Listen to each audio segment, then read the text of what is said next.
তিন নম্বরের আমল, সহজ আমলের কথা বলি, হাদিস শরীফের বর্ণনা।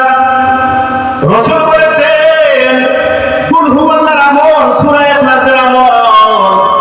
আল্লাহর রাসূল বলেছেন মান কারা কুল হুয়াল্লাহু আহাদ।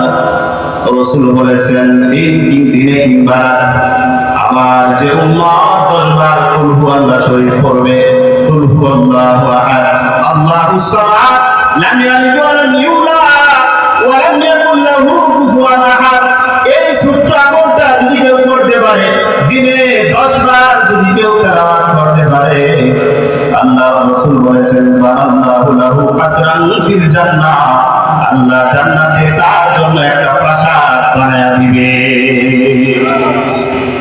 এরপর রাসূল বলেছেন কুল হুয়াল্লাহ যদি দিনে কিংবা রাতে কেউ যদি 20 বার তেলাওয়াত করতে পারে, একটা নয় আল্লাহ তার জন্য 2টা প্রাসাদ বানায়া দিবে।